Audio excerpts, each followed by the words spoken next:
Welcome to the On Deck podcast for all your baseball DFS needs with your superstar hosts, fantasy baseball experts, Casey, Bubba, and Bogman. On Deck podcast is sponsored by LineStar app, the #1 top-rated data and analytics tool for daily fantasy sports.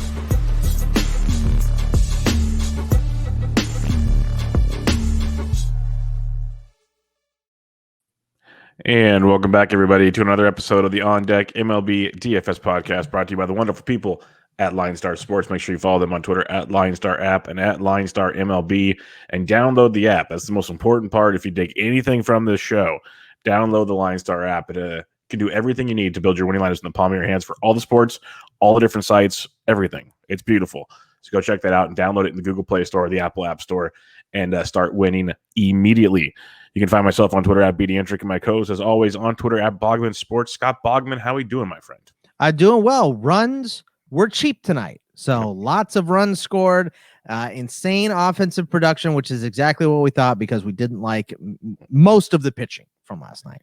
Yeah, it was brutal. It was like, I say brutal because the pitchers just got shellacked, like we said. Like we knew this was happening. It was just like kind of get lucky and find a couple guys and pray, but it was bats for days, man. Soto is alive and well, folks. Like 5 home runs since the break already, like crushing it. Turner's going yard. I think the most embarrassing part about the day was all these home runs, all these like kind of easy ones to call, and I went Jesus Aguilar, so that was fun. I tried. Trey didn't hit one, so I was right there with you. Yeah, it's one of those deals. But yeah, balls flying out of Chavez Ravine. That game's got a long ways to go because it's taken like over an hour to play not even two full innings yet. The ball is literally just blowing out of that place. So that might end up being like 15-10 by the time we finish recording. But with that being said, we have 13 games on Tuesday. Big slate. And we have some good pitching. So it could be a fun one on hand for us, Bogman. So let's just get right at it for everybody. There's 2-game day slate. If you download the app, you get all the goodies right there for you. But we'll start off with Miami Marlins at the Washington Nationals. Trevor Rogers got moved to Tuesday from Monday. You got a Espino and / bullpen game for the Nats. Rogers is 10,000 on both sites. Is he back in play for you tonight? Because there's a lot of decent pitching that you might not need to force the hand here. Yeah, I think Rogers is in play, but I don't think his price is going to make me have him in many places. So definitely in play, but the price is expensive, so I'm probably going to pass. Yeah, it's definitely a pass. Like on such a big slate, if it was a small slate, I'd be interested in the Marlins. Like if you want to get really weird, you can do it. But Espino can be hittable, but he doesn't go deep. You get bullpens. It's tricky. The one thing I will say is the Nats bats are white hot right now. So if you want to attack Rogers at low ownership, because that's one thing, they were low owned today. Well, they were higher than the projections said they were going to be, but they still weren't that popular because other teams were. So I don't mind the Nats. It's just Rogers is good, so I respect that. Yeah, I mean, if you want to play Soto, of course, at 55 and 42, you can. Alcides Escobar is still cheap, and he's been hitting. Josh Bell is hitting for a high average over the last couple of weeks. Trey Turner, obviously, has been good, but I like some of these. Aguilar is still hitting 41 and 31. Miguel Rojas, 38 and 26, and Starling, they need to trade him. But I love all those guys. Yeah, Starling will be getting traded since they decided they're done negotiating an extension because they gave him like 4 years, $21 million. It's like, okay, yeah, that's gonna go over. I think I'll take my chances on the market. I think the average player is worth that. Starling Marte is not the average player. So we got we'll go to the next game of the night. Philadelphia Phillies at the New York Yankees. This should be a darn good one. You got Aaron Nola coming off the COVID IL against Domingo Germán. Over-under is 9 in this game. Nola is a whopping 95 on DK, 91 on FanDuel. Germán, 7K and 65. Do you want to roll the dice with Nola in the Bronx, or are you passing? No, I think you can. He had a start on June 13th against the Yankees. 7 2/3, no earned, 9 strikeouts, 1 walk. So pretty good against them already this year. So I get it. There is some PVB data against him. 4 for 13 with a double and 2 bombs for Stanton, 3 for 9 for LeMahieu, 3 for 6 for Gene Segura against Domingo Germán. But there's some cheap bats here too. Travis Jankowski's been hitting 2,200.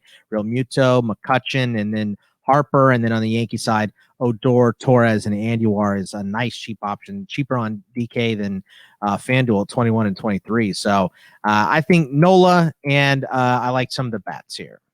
Yeah, I don't mind Nola. His saving grace is even he's been giving up runs lately because he's been giving up a lot of home runs. He's got a lot of fly balls. He gets a ton of strikeouts to help offset things. So that's kind of the saving grace with him, which makes him a GPP play on this slate. So I'm fine with that for sure. But if you want to go bats, I don't mind it. I like the Yankee or the Philly side of this. I think Bryce Harper is one of the better plays tonight. I know it's just like narrative street, and narrative street can kind of be garbage, but Bryce Harper in the Bronx, like I said, it was Shohei in the Bronx. I'm not saying he's going to go bananas like Shohei did, but Harper likes playing there. Let's just put it that way. And there's something to that. He likes being on that spotlight. So I think he's a nice play today. McCutcheon's on fire. I like a little Phillies action against Herman, who's just very overrated in my book. Boston at the Toronto Blue Jays. This is going to be a disaster. It's Garrett Richards versus spot starter Hatch. How many bats do you want in this game, Bob? I don't even have a total, but it's got to be like 11. All of them. I mean, this is a total game like this. Someone is sawing something next to my apartment. Sorry if you guys can hear that, but Hatch's first start of the year. 2 starts for Richards against Toronto. 10 innings pitched, 8 earned. 5 strikeouts to 8 walks. So like you said, we should see runs galore in this one. Vlad, 5 for 7 against Richards. 3 for 6 for Reese McGuire. 4 for 8 for Teoscar Hernandez. 3 for 8 for Bichette. I mean, half these guys are hitting over 300. Some of them are hitting 500 against it. 3 for 9 for Grichuk. Gurriel's been hitting. And then on the Boston side, JD Martinez, Xander Bogaerts, Jaron Duran is still cheap, and he hit his first big league bomb on Monday night, 23 and 22. So, yeah, I'm going to stick to bats only in this game. Yeah, Rafael Devers as well. They're all in play. Like, it's the big one. I prefer the Boston side of it just because of Hatch and that bullpen, but we know Garrett Richards is a disaster since he can't use the sticky stuff, and it's one of those things. The Jays, in Jays fashion, got shut down on Monday. They only scored 4 runs. So this is one of those where you're just expecting the roof to come off in Buffalo if there was a roof. So it feels like it's one of those games. Both teams are going to get into like 13 to 11. They're going to be back home soon, though. I mean, yeah, that's we're 10 days away. Interesting. That makes things very interesting. So, yeah, enjoy Buffalo if we can, folks. That's all I have to say. But yeah, stack this game up many, many which ways. But remember, if you want to be different, I mentioned Biggio before. He went deep. Like, there's little ways to be different and still play some of the chalk. And Duran was hitting second on Monday, which really sparkled in my eye. When he's hitting 7th, it's not as fun. But second in that lineup, whoo, that's a fun one. Baltimore at the Tampa Bay Rays. We got John Means making his return to the mound for Shane McClanahan. Over under 8.5. Means 93 on DK, 8,000 on FanDuel. McClanahan 86 and 78. Are you going to take a chance on Means returning from the IL? Because Tampa Bay's bats have been horrible, especially versus lefties. I'm not all the way against it. I'll say that. So, but I don't really want guys coming off the IL. So I'm going to stick to that, and I'm probably not going to own him anywhere. He's kind of expensive for first start off the IL as well. I kind of like McClanahan a little more just because of his high K upside. So I think I'm more interested in him. There's a little PVB data here against Means. Yandy Diaz, 3 for 10 with a double and a bomb, 2 for 7 for Kevin Kiermaier, 2 for 7 for Wendell as well. Brandon Lau and Franco are maybe guys you can pick out of this lineup that's been bad and hope for them. But Mullins, Ramon Urias is 2,400, a nice option. Trey Mancini obviously has been hitting. No homer for me today though. But yeah, I think I'm gonna go mainly bats here. Yeah, I don't mind McClanahan as an SP2 in a tournament. He's got that strikeout appeal. He's been hit around a bit of late, too, but the strikeout appeal is definitely nice. Baltimore can be sneaky. They're always a nice value. If you listen to the show long enough, you know I like them a lot when it comes to value. So if you want to go to those bats, Mullins had the day off. He'll probably be back in the lineup on Tuesday. You mentioned Trey Boo. You got Urias and many of Mountcastle, Hayes. They're all Santander's like bare minimum. So if you need to find value, you can go there. I'm not going to full stack Baltimore, but if you want like a couple players, I got no problem with that at all. And when on the Means front, I like Means a lot. I'm just probably not going to use him either because on DK at 93 is expensive. FanDuel at 8K, I don't think he goes 6 innings. I just looked at his rehab starts. He went no more than 3 innings. He faced no more than 16 batters. So I think they're going to baby him back in here, which is smart. It's a smart move on their part. I think it's kind of how the Royals did Danny Duffy. It's like he'll go 3 to 4 innings, then maybe 4 to 5. Like it's going to be a very gradual climb to get things back, and that makes him kind of tough to play at those price points in DFS. Mets at the Cincinnati Royals our Cincinnati Reds on this one. Royals, where was I thinking on that one? We got Stock making what year is it? Yeah, no doubt. Like you're thinking basketball, KC Royals, the Kings. It's so much fun. The Mets are starting to Stock on the -56 on DK, no price on FanDuel. And the Reds are going with Wade Miley. He's 83 on DK, 93 on FanDuel. The Great American Small Park did its job on Monday. Runs galore. Do we see that again on Tuesday, Bogman? Look, I like Miley today. Yep, He's not my favorite, but 5 of his last 6 have been quality. He's going up against Robert Stock, I think is his first name. I'm not even 100% sure, but he sounds like he should be selling cows in Texas. Yeah. Yeah, he kind of does. You're absolutely right. So I think I like Miley, which makes me off of Mets bats. But I do obviously like some Reds bats here. Kyle Farmer, Tyler Naquin is cheap if he's in line with 23-22. Jonathan India has been hitting, Tyler Stevenson. So I think I'm going to go with Miley and Reds bats and steer clear of the Mets today. Yeah, we're on the same page here. I like Wade Miley quite a bit in tournaments. People just think Wade Miley and they want to make fun of him, and I get it, but he's been a formidable arm. He really has, especially at $8,300. I don't think I can go 93 on FanDuel unless you want to get really frisky. But 83 on DK as an SP2, I'm cool with that. I'm good with that. And I love these Reds bats. I was in on them on Monday. They were popular. I'm hoping on a 13-game slate with some other options that spreads out a little bit, but it's another great spot. India continues to rake. Tyler Naquin's cheap. He had like 4 hits on Monday night. Winker showed back up a little bit, which was good to see. That was a sign of things hopefully to come. So there's a lot to like in that Reds lineup. So Red stack is one of my more preferred stacks on this slate. Texas Rangers at the Detroit Tigers. Dane Dunning, Tariq Skubal, over-under of 9. And honestly, Bogman, I think that total's a little rude because I know they're kind of young pitchers and they're kind of up and down, but Dunning and Skubal have been good enough. Dunning 67 on DK, 76 on FanDuel, Skubal 77 and 82. I'm always a Skubal guy because of his strikeout appeal, and he's not ever overpriced. And Dunning, he's proven to be a decent punt from time to time. So what's your thoughts here? I'm not with you on Dunning. His last quality start was May 20th, so he just hasn't been good recently. But Skubal, 2 of his last 3 have been quality. He draws Texas, who we know strikes out a ton. Like you said, his price is very, very reasonable. So I'm in. Let's go with Skubal. And Candelario 2 for 5 with a bomb against him, against Dunning. Grossman's been hitting. Akil Baddoo has been absolutely mashing. 3,129 is a great price. Scope is hitting, and he's still cheap. Harold Castro is cheap. So I like Skubal and some Tigers bats here. Yeah, the Tigers went off for, I think, 14 runs on Monday, and Baddoo went deep, had another RBI knock.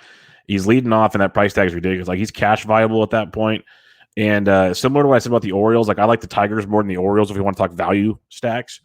But still, I'm not like going like 5-man stacks. Give me like a 2 to 3-man, and then go get like your 5-man Reds or Blue Jays or Red Sox. Like I want to be specific when people do that.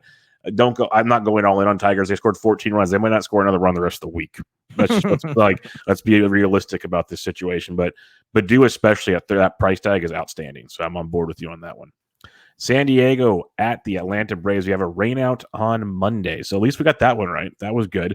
But we get Yu Darvish taking on Muller, basically a repeat of the night before, Bogman. So do we have any differing thoughts here? No, I'm still in on Darvish, and he's still cheap on price went up, actually. They raised his price, those dirty dogs. A little bit. Yeah, I know, a little. He's still cheap. Yeah, not an insane amount. So he was 9,200, so he's 9,800. So you're right, he is more expensive, but it's still okay. Like, that's still okay to pay for Darvish. Just one of the cheaper prices you're going to get him at this year. He's too expensive on FanDuel. Not going to mess with him on FanDuel, but I'll take him. I'm not really interested in Mueller yet. So give me Darvish and some San Diego bats here. I mean, they all have been mashing. Tatis, Myers, Machado, Hosmer, Cronenworth, Pham, Grisham. This is the famously where the internet went out for you last night. So hopefully it'll stick with us. What do you think about this game, Bubba? Oh, no, we're still good. We're still good. And again, if you guys want to check out LineStar on the YouTube channel, you get to see all that good stuff yesterday. Then when I have the odd angle from my iPad and stuff, it was great. And my head was bright red because I was angry, not suntanned. It was fun. But on this one, I'm with you on Darvish. I think it's still a really good play. I preferred 9,200, but a lot of people did. So 98 works just fine on this slate. I like Muller long-term, not tonight, though. Not versus San Diego. Stack up your Padres. The one thing I'll repeat that I said last night, is if you're going to play Padres, just if you can play the chalky guys, just be a little different with like a Myers, a Cronenworth, a Grisham. That'll help make it a little different. You can still play the chalk and not have to worry about it. Because like I keep saying this because there's a lot of questions I've been getting in different things about how to differentiate the chalk stacks. So I just want to kind of echo those sentiments when we talk about them. Cleveland at Houston on this one. We have Tristan McKenzie versus Luis Garcia, two young arms in this matchup. At over-under of 9.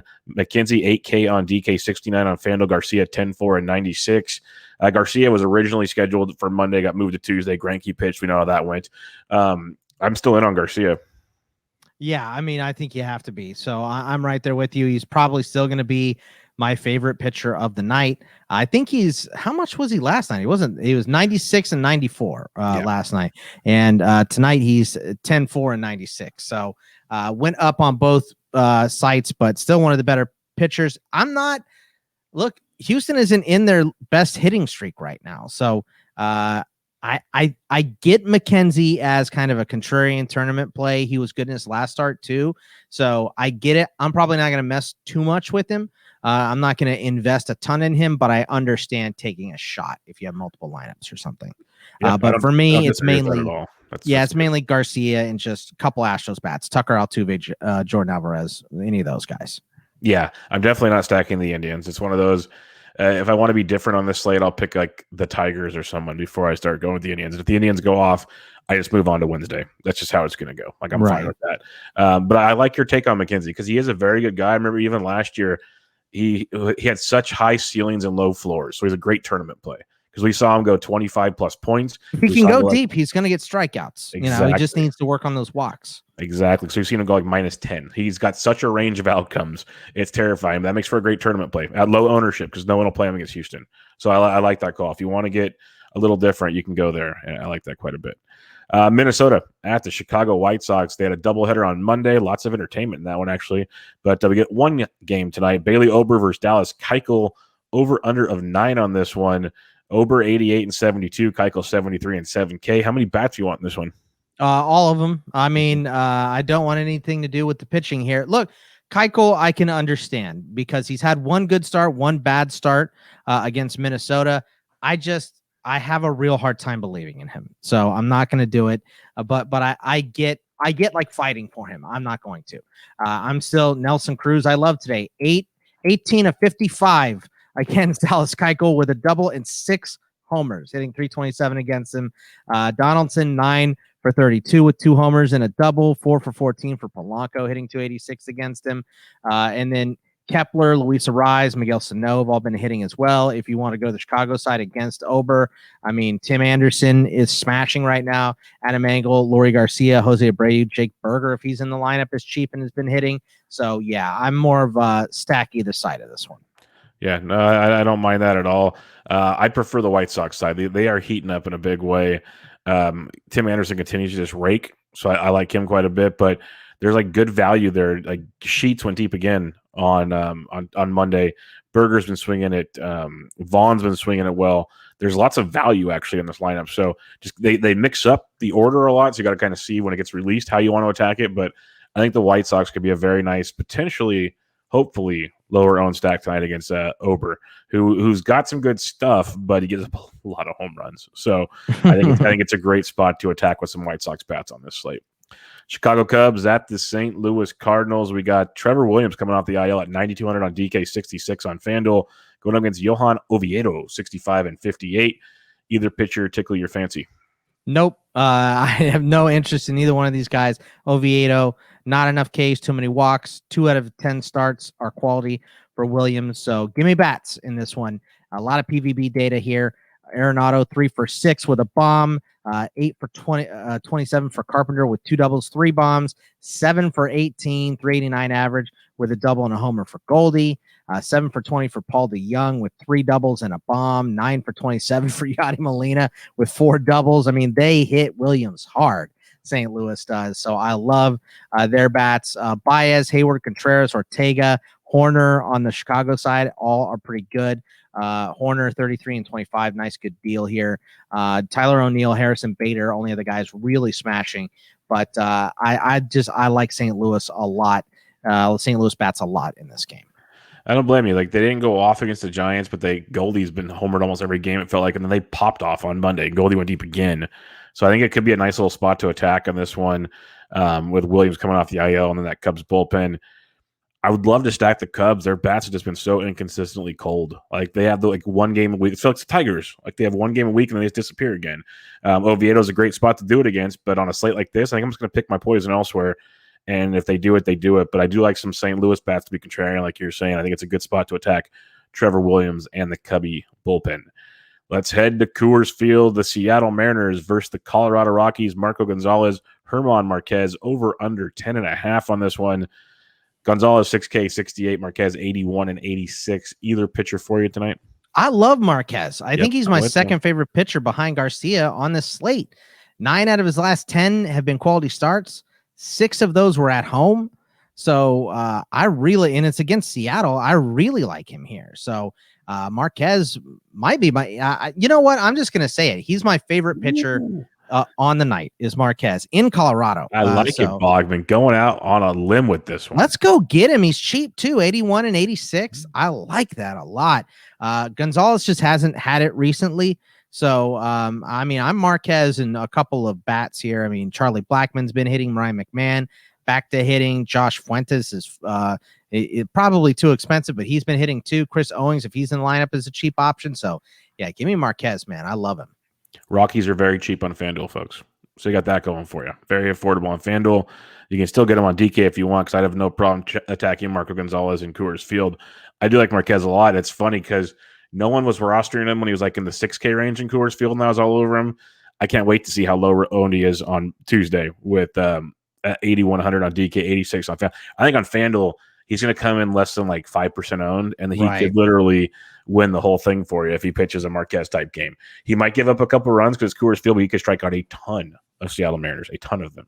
So it's a risky play because Coors can always Coors, but like the other night I played Walker Buehler. I think it was over the weekend, and he was $9,100, and he gave up 2 runs in the first 2 innings. Everyone's like, oh, it's Coors Field, blah, blah, blah. He went 7 deep after that, gave up no more runs, and struck out like 9. He did just fine. He got like 25 points. Marquez can do that too. So, like, just don't panic, folks. I'm with you on Marquez. I think it's a fun one. If he gets hit, it's 2021 in baseball. It's just like that this year. So let's head on to the next one. Let's go to the desert. Pittsburgh Pirates at the Arizona Diamondbacks. Anderson, Widener. Anderson's 85 on DK, 71 on FanDuel. Widener 79 and 73. I'm weirdly interested in Widener, Boggs. All right. Well, you can explain it. No, I'm not. So we'll see. No, I don't need to explain it now because you're the resident D-back guy, so you know better than I would. Yeah. I mean, look, he's been fine. They don't let him go deep enough. So I'm just not interested. I'm more interested in Anderson. You know, Anderson has been pretty good recently, and he gets a good draw here against Arizona. So I think it's a decent start for him. There is some PVB against him. Weirdly, Nick Ahmed has good numbers against Anderson. He loves lefties, 20. Man. Yeah, you know what? He loves lefties, and he loves it when the Welsh shows up to the ballpark. Oh, is he going tomorrow night? No, he's not. Oh, I was about to go. Good to know. Every single time I go to the yard with the Welsh and Nick Ahmed's in the lineup, he hits a homer because Welsh can't stand Nick Ahmed. He wants him to go away. He wants like a big time shortstop, offensive power hitter in there for the D-backs, and we get Slick Nick. You know, all Gold Glove, no bat. That's who we have. But he's 8 for 20 with 2 doubles and 2 homers against Anderson. So we like that. Reddick is 2 for 7 with 2 doubles against him. And some of these guys have been hitting. Peralta, Walker, Rojas, Escobar is too expensive, but he's been hitting. But, you know, like I like a little cheap stack against the D-backs here. Nogowski, Jacob Stallings, our boy Wilmer Defoe is still cheap, 21 and 20. Brian Reynolds is not expensive, 36, 32. Ben Gamble, 2,000 and 2,100, cheaper on DK. Frazier is not overpriced. Ke'Bryan Hayes, not overpriced either. So I kind of like these Pirates bats. I'm with you. I got no problem going back to the Pirates. I loved them on Monday. They didn't really get the job done so far, but I got no problem with their values like that. They open up so much more to your offense. Like you can get better bats, you can get better pitchers. Like you could legit go and get like Garcia and Darvish if you wanted or something, and it really would be easy to do. So yeah, and look on DK, our boy Marquez is 200 more expensive than Widener, so that's why I'm just like, you go to Marquez. If you want to save, just take the risk on Marquez. Yeah. I'm with you. No, that's a good call. So yeah, I'm with you on the Pirates bats. Gamble, Defoe, and Nagowski for sure for the values, and the other guys, no problem with them at all. So I'm good there. Escobar went deep and hit a triple on Monday. The dude just keeps hitting, but 5,700 is a little steep. 3K on FanDuel, more aboard that price tag, but 57. Hoot the Maggie. So that's a steep one. We have the last game of the evening. We go back to LA for the rivalry. Giants, Dodgers, Alex Wood, Josiah Gray making his start this year. Wood's 99 on DK, 88 on FanDuel. Gray is 47 on DK. Are you going to either one of these bats? No, look, I Wood is fine against the Dodgers. He's had 12 innings, 6 earned runs. That's 4.5 ERA, but 15-2 on strikeouts to walks. I like seeing that. So I understand wanting to go with Wood. I'm just not interested. Josiah Gray, first big league start. I'm not going to spend my money. So I like bats here. I know Mookie was scratched, but he's been scratched like for 50% of the games he's missed this year. So if he's in the lineup, he's 3 for 6 with a double and a triple off of Wood, a 10 for 23 for Pollock, who has also been mashing 3 doubles and 2 bombs. I just made another bet against AJ Pollock again today with the Welsh on the ITL Fantasy Baseball podcast. So that's always fun to do. 5 for 17 for Turner with 2 homers, hitting 294. And Muncy, Smith, Taylor, Pujols, Beatty, all have been hitting. And on the San Francisco side, it's Ruff, Crawford, Yastrzemski, Casali, Solano have all been hitting. So that's what I like in that one. Yeah, the Dodgers is fine. The Pollock call I like a lot. Muncy owns the Giants. He had a moonshot in the first on Monday night. The Giants are interesting, though, because it's going to be a lot of bullpen on Monday because Gonsolin's not going to go deep. And then Gray hasn't gone deep he's only thrown 15 total innings in the minors so far this year. So it'll be back-to-back bullpen games for the Dodgers. And that can make things quite interesting for the Gigante bats. So keep an eye on who makes that lineup because, Posey's back. He went deep on Monday. Wilmer Flores went deep as well. There's some intriguing options in that lineup for a little late-night action in L.A. All right, real quick, Bogman, recapping things here. Who are your top pitchers on this slate? Marquez and Garcia are my 1-2 right there. I also like Nola, Anderson, Darvish, Skubal, and McClanahan. Those are kind of the guys I like here. Yeah, I go Garcia, Darvish, Marquez as well, and then Skubal. It'll be my top 4 if I got to go that route. I like those quite a bit. Who are you stacking it up with tonight? I mean, I think you can stack Philly against Washington, Toronto, Boston, probably either side you want that one. Cincinnati versus the Mets, San Diego at Atlanta, Minnesota, Chicago, either side. We talked about that. St. Louis against the Cubs. That's probably my favorite stack. And then I think a cheap stack of Pittsburgh versus Arizona could work too. Yeah, Philadelphia against Herman, I like quite a bit. You mentioned Boston, Toronto. The Reds is going to be a great one. That's going to be a really, really good one. I like that quite a bit. And then White Sox I like a lot versus Ober. Colorado versus Mark. I think I like other stacks better than Colorado tonight. I'll be honest with you. I think I do. I think I kind of lay off that one a little bit there. And then that late night Giants Dodgers game, if the lineups look good, quite intriguing. There's tons of value on this slate, as we mentioned, but there also is, when you follow LineStar on Twitter at LineStar app and at LineStar MLB, is this thing called the home run call of the day. And Bogman, myself, Ryan Humphreys will give our home run call of the day. If you retweet the tweet from LineStar, and they pick 3 lucky winners that retweeted, you get paired with each one of us. And if we get a home run, you get some free swag. So Bogman, on this Tuesday, 13 game, July 20th slate, who's your home run call of the day? I'm going to make him work for me. Give me AJ Pollock against Wood. So your boy, that's funny. Let me have him go deep. So he's going to win me this. And then also he's going to go on the IL and win me some more money. So that's what he's going to do. He's going to work for me. I like it. You guys have no idea how hard that was for Bogman to say that. So that's a big one right there. He's going to go AJ Pollock. I'm going to stick to my script here. I'm going to go with Bryce Harper in the Bronx. Give me Bryce in the Bronx, taking Herman deep. Herman gives up way too many fly balls, folks. And there's going to be a lot of home runs in that game. I'm hoping Bryce is one of them. So I'll take Bryce Harper in that one. It's an early game like we did the Ohtani one. Let's kick it off early. You go get some late night AJ Pollock action. Maybe Ryan Humphreys gets sandwiched in between somewhere. Maybe get one of these nights we're getting 3. It's going to happen one of these nights. So why not Tuesday? But until then, we'll be back with you guys on Wednesday. Another fun, probably split slate on Wednesday. You can check out Bogman on Twitter at Bogman Sports. I'm Matt Pediatric. Good luck, everybody. We'll see you next time. See ya. Thank you for listening to the LineStar app On Deck podcast. Download LineStar app from the App Store or go to linestarapp.com for all your DFS baseball needs. If you love the On Deck podcast, support KC, Bubba, and Bogman by rating and subscribing. Good luck.